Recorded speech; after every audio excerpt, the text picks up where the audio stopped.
Good morning. It's Monday. Welcome to 710 Report. Ready for some info today? You ready to get your Monday started with some info? With some news?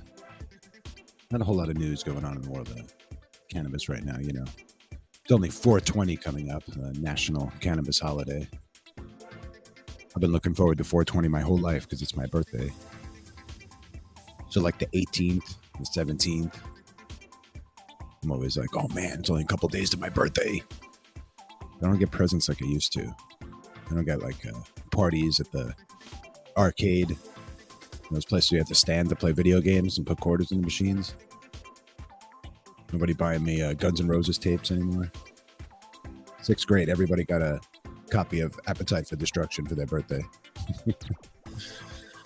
Oh, what's up, everybody? Hope everybody's having a good Monday. Welcome to 710 Report. I'm talking today about when you get some weed and there's something funky with it and you're not sure what it is. These days, it can be sprayed with something. We're not talking about PCP and lacing joints with things like that. We're talking about people that are adding other things to enhance your experience with your cannabis. I guess that's the end goal. Might be to add weight to your cannabis, or just to make it look like better quality, so they could charge you more. So, what are they spraying it with? What are they doing? Well, there's a lot of things that they can be doing. Some are more harmful than others. It's like, for instance, you know, the trichomes, right? Those little shiny things on the outside of your cannabis.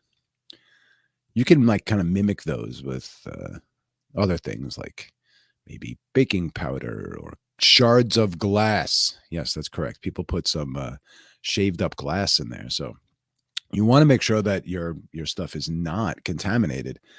The other thing that they're doing now is there's an abundance of distillate, right? Cannabis oil on the market. And cannabis oil that's very high in THC. And it's very easy to make because you don't have to extract it from cannabis. Well, you do have to extract it from cannabis, but you don't have to extract it from illegal cannabis. You can extract it from hemp.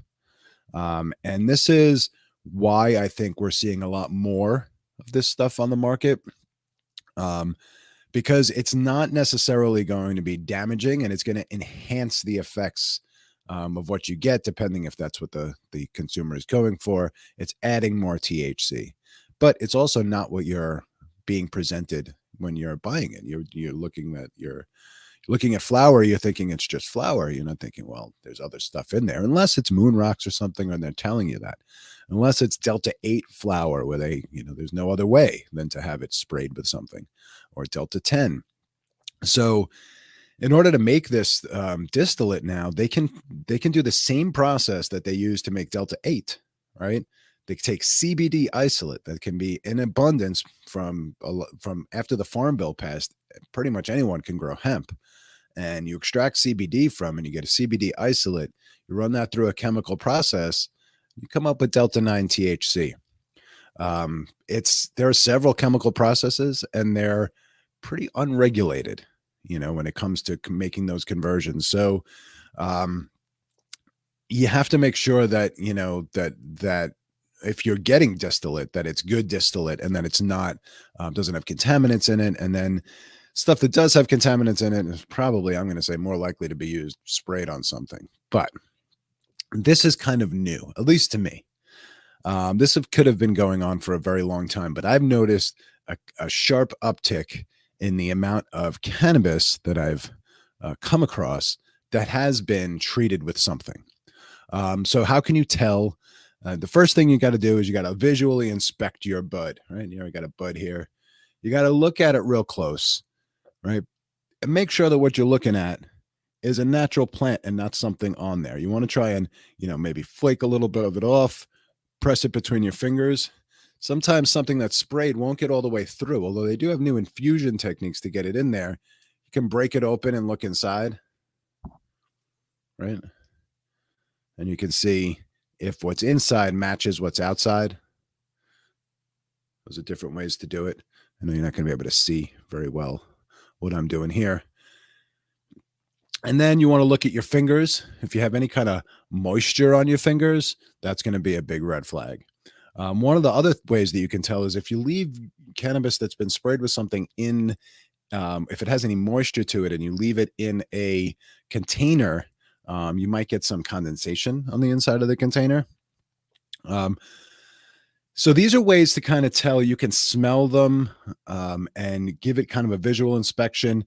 You can take a small piece of it and put a drop of, if you suspect baking soda, if you put a little bit of vinegar on there, if you take like a little piece and put a little vinegar on it, you'll see it bubble up.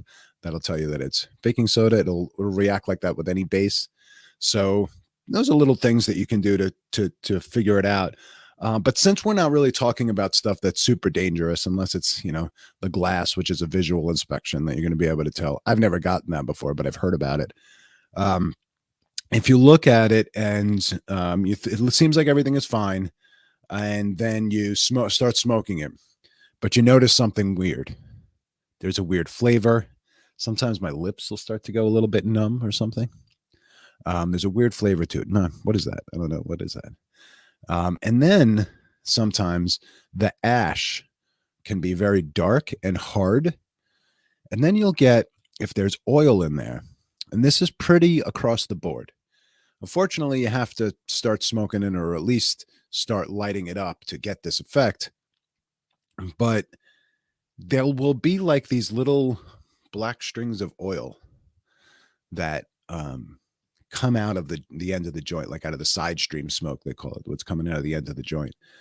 And that's, just when oil burns, like in a fire, that happens. Any kind of oil base will do that. If you have, I used to light a lot of campfires when I was a kid. When if you put, treated wood in there, or painted wood, oil-based paint, you'll see that go up. We used to throw all sorts of stuff in there, but you throw a plastic bag in the fire, that'll turn into like little black smoke, and that's kind of the same thing.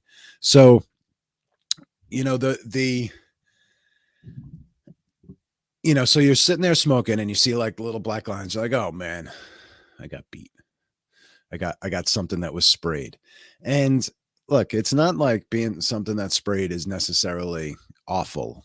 But the first thing, is you want to be getting your cannabis from somewhere that is reputable. That's not going to lie to you. So if they told you this was straight up weed and then it was not sprayed with something and it is, then what else could they be lying to you about? So that's one of the things that you have to be concerned about.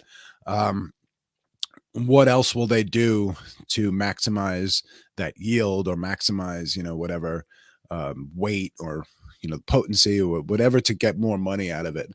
You got to be careful of that.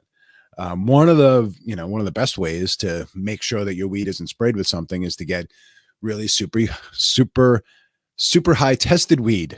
So in Florida, super high tested weed comes from the legal medical marijuana dispensaries like Fluent.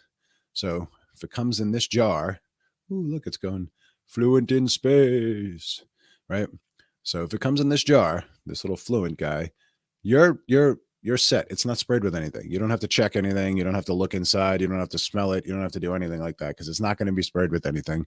And if you scan the QR code on the back and look at the certificate of analysis, look at the certificate of analysis, you will find that it's clean, that there's not any residual solvents in there, that it's not sprayed with anything. As a matter of fact, you can't.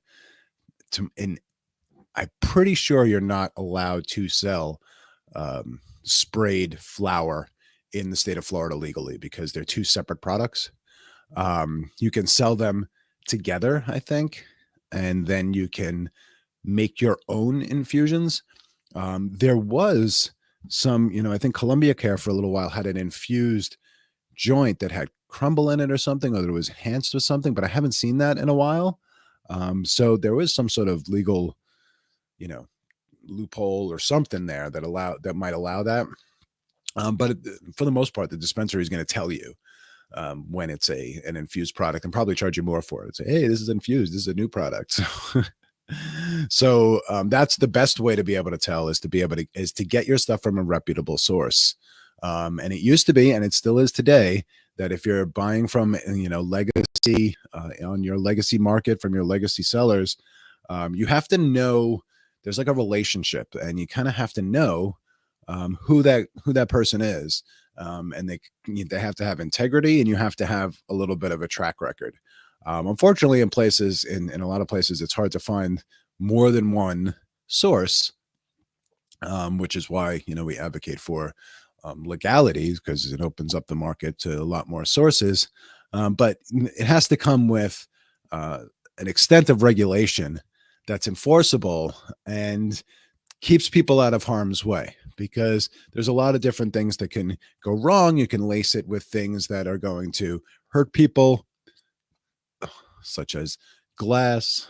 You can even if you're just overselling by keeping stuff too wet, it can start to mold, right? So the more humidity, or the moister, the more moist your weed is, the heavier it's going to be.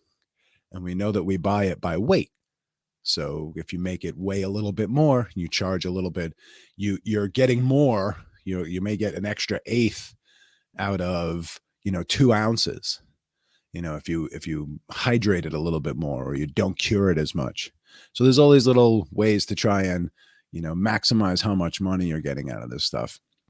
So without regulation, that's rampant. It's rampant. And I think it's needed. How to necessarily regulate it, I'm not sure. There's got to be some sort of combination of testing and consumer kind of feedback, because at the end of the day, there is still this, the cream rises to the top, and everybody else kind of falls down to the bottom, because stuff, people like things that are good, so if you're going to be out there making a good product, people are going to notice, and it's going to rise to the top.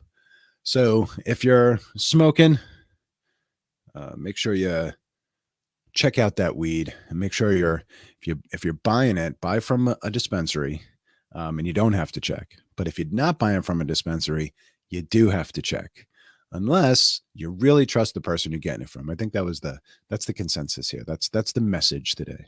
And then inspect and trust your senses. Trust your nose, trust the taste, trust your taste buds, trust your lungs. I smoked something the other day that immediately my lungs did not agree with. It was like, what is this? I don't want this. Put it out because I didn't want it. So I think tomorrow I might get into a little bit of blending your cannabis with something else. And that's been a new thing that I've been doing along with Nurse Colleen. And it's been interesting. And I'm curious to try other herbs, CBD and other herbs in the cannabis, because I think it's I think it's onto something. I think I think cannabis, at least for me, now needs like partners. I think alone is not okay anymore. I think it needs partners, or at least THC does. THC needs some partners, needs some high terpenes, needs some CBD, maybe some other stuff in there. But I've been looking at that kind of stuff and I'm pretty interested in it. What's going on over here in the comments? Haven't checked the comments yet. Carrie, Ti, what's up, Ti? What's up, Froggy? It was great seeing you. Great seeing you, Froggy. Chuck, Jules Ward. Great seeing everybody today. Corey. Hope everybody's having a good day, and hope you guys have a good. Oh, look at that. 420 Micro D 2112. What's up, Michael? It's good to see you. So, with that, I'm out of here. Hope you guys have a wonderful day. Hope you guys have a good start to your week. We are going to have a good start to our week. Again, it's 420 week. We got the Bud Bash on Wednesday in Fort Lauderdale. Go to thebudbash.com. Get tickets for that. You use code 5OFF, number 5, and then off, and the ticket's only $10. And there's going to be like food and bands, and like it's the no-brainer. It's a Bud Bash. So we're going to be there. Then we're flying out Pennsylvania Cannabis Festival. So long week, and we'll see you again soon. Peace out.